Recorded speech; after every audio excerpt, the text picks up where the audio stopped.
নমস্কার বন্ধুরা, আমি আবার আমার রান্নাঘরে চলে এসেছি। অনেক দিন পরে অবশ্যই আসলাম। তো আজকে আমি তোমাদের কাছে যে রান্নাটা মিষ্টি মিষ্টি রান্না করে দেখাবো সেটা হচ্ছে গাজরের সন্দেশ। তোমরা সবাই গাজরের হালুয়া খেয়েছো, কিন্তু গাজরের সন্দেশ তোমরা অনেকেই খাওনি হয়তো। তো আমি আজকে একটু করে দেখাই কীরকম করে করি।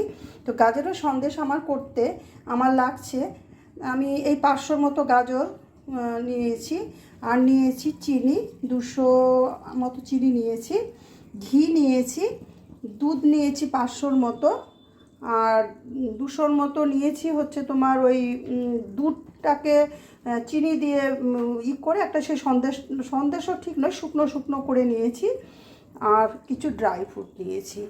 তো চলো কি করে বানাই দেখাবো। চলো তাহলে আমার মোটামুটি ইয়েটা গরম হয়ে গেছে, কড়াইটা গরম হয়ে গেছে। এবার আমি কড়াইয়ের মধ্যে পুরো ঘিটা আমি দিয়ে দিলাম। 50-এর মতো আমি ঘি নিয়েছিলাম, ঘিটাকে আমি দিয়ে দিলাম।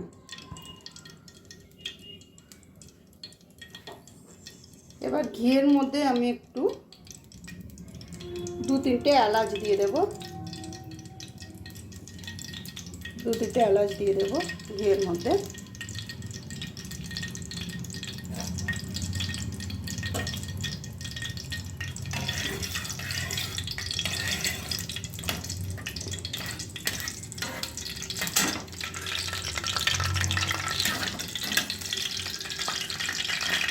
এটা আমার গরমই হয়ে গেছে, এটা আমার গরম হয়ে গেছে।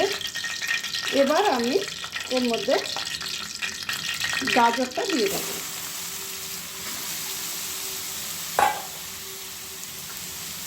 গাজরটা দিয়ে আমি একটু এটাকে ভাজতে থাকবো, বেশিক্ষণ না,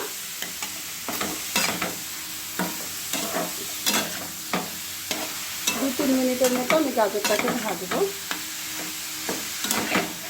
কেন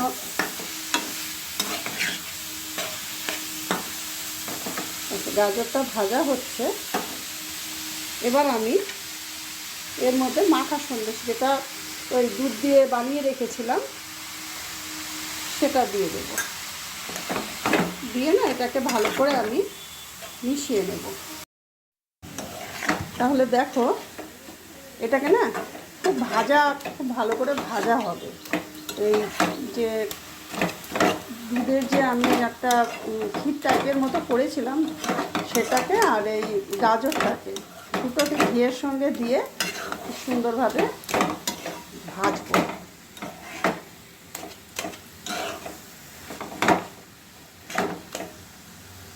একটু টাইম লাগবে, কেননা যে কোনো জিনিস, একটা টেস্টি জিনিস খেতে গেলে তো একটু টাইম লাগবে। তো একটু টাইম দিয়ে ধীরে ধীরে একটুখানি সময় দিয়ে করতে হবে, ভাজতে হবে।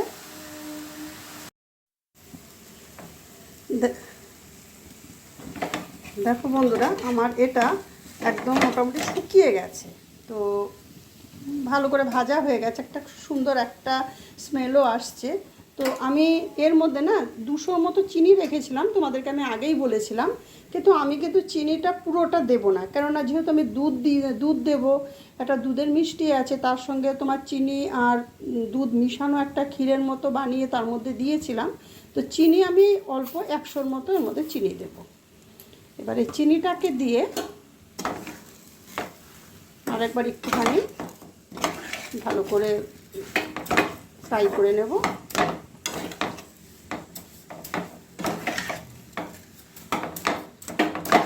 নিয়ে এর মধ্যে 2 মিনিট আমি মোটামুটি ফ্রাই করে নিয়েছিলাম চিনিটা দিয়ে। তো দুধটা এবার আমি দিয়ে দেবো। দুধ কিন্তু দেখো আমি 500 রেখেছিলাম, তোমাদের আমি বলেছিলাম, কিন্তু 500 দুধ কিন্তু আমাকে লাগবে না। এর মধ্যে আমার 250 মতো দুধ হলেই খুব ভালো করে এটা আমার হয়ে যাবে সন্দেশটা। খুব কম জিনিস লাগে, কম টাইম লাগে, এবং খুব সুন্দর লাগে দেখতেও, কালারটাও খুব সুন্দর হয়, আর খেতেও তো একদম সন্দেশ তো তোমরা জানোই, খেতে ভালোই লাগবে আশা করি। তো এইটাকে এবার আস্তে আস্তে আমি একটু টাইম দিয়ে সেদ্ধ হতে দেব। দেখো এটাকে না আমি পুরো সেদ্ধ হয়ে গেছে, একদম পুরো শুকিয়ে ফেলেছি। এটাকে আর একটু শুকোবে।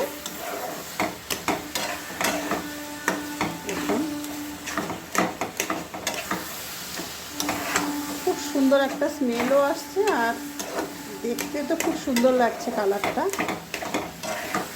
অসম্ভব সুন্দর কালার এসছে।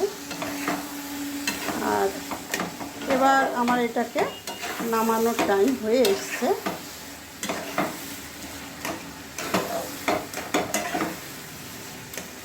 এবার এটাকে আমি নামাবো। তো একটা থালা দেখো, এই আমি একটা প্লেট নিয়েছি। তো প্লেটটার মধ্যে আমি ঘি মাখিয়ে নিয়েছিলাম। প্লেটটার মধ্যে ঘি মাখিয়ে নিয়েছি। দেখো এটা একদম মোটামুটি শুকিয়ে গেল। যেরকম দেখো আমি কিন্তু দুধ নিয়েছিলাম 500, কিন্তু 500 দুধ এটার মধ্যে লাগলো না। এটা একটা যখন রান্না করা যায় তখন একটা হিসাবে করা যায় যে 500 যদি গাজর নেওয়া যায় তাহলে তার মধ্যে মোটামুটি 250 তোমরা দিয়ে দেবে, দুধ দেবে। আর চিনি 100-র মতো দেবে, কেননা দেখো চিনি গাজরের একটা মিষ্টি ভাব থাকে।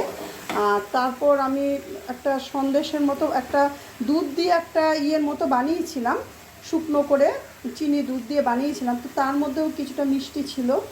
তো আর আমি ওই 100-র মতো চিনি দেওয়াতে আমার এটা হয়ে গেল। এটা হয়ে গেল দেখো। তো এবার আমি এটাকে নামানোর পালা। এবার আমি এটাকে নামাবো।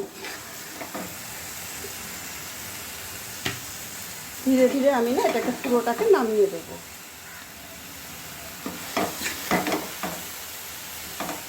দেখো আমি এটাকে পুরোটাকে নামিয়ে দিলাম। নামিয়ে দিয়ে এটাকে তো দেখো ধীরে ধীরে আমি এটাকে একটা গোল কেক টাইপের মতো আকৃতি দিয়েছি। এবার আমি এটাকে না এইরকম শুকনো অবস্থাতেই না আমি এটাকে কেটে দেব, সন্দেশের একটা আকৃতি দেব, কেননা পরে আবার দিলে ভেঙে যেতে পারে। এটা আমি আমার মতো দিচ্ছি, তোমরা তোমাদের মতো যেরকম টাইপের মতো শেপ চাও সেই মতো তোমরা করবে, তোমাদের সেই শেপে করবে। তো আমি আমার মতো করছি। আমরা যেমন সন্দেশ খাই সেরকম টাইপের মতো আমরা করছি। এটাকে একটু ঠান্ডা হতে দিতে হবে। ধরো এই আধা ঘন্টার মতো ঠান্ডা হতে দিতে হবে। তো আমার এটা মোটামুটি কাজ হয়ে গেল। মোটামুটি আমি গরম অবস্থাতে এটাকে কেটে রাখলাম, পরে তোমাদেরকে আমি পিস তুলে দেখাবো। আমার আধা ঘন্টার মতো আমি ওটাকে ঠান্ডা হতে দিলাম। দেখো বন্ধুরা, আমি ঠিক আধা ঘন্টা বাদ ফিরে এসেছি। দেখো এবার আমি তোমাদেরকে দেখাবো। একটা করে আমি একটুখানি ডেকোরেট করে দিই সন্দেশের মধ্যে।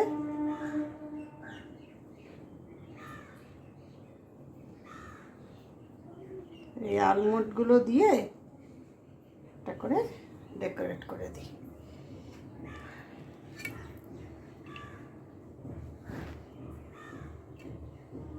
যদিও গাজর নিজেই সুন্দর, ওরা আর কোনো ডেকোরেট না হলেও চলে, তাও একটু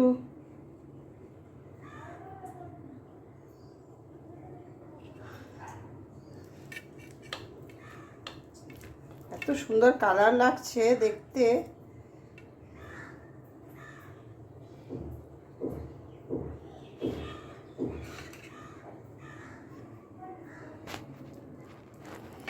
আমি না একটুখানি করে দিয়েছিলাম বলে, না হলে এটা পুরো তোমার তুলতে পারতাম না, তখন ভেঙে যেত। তাহলে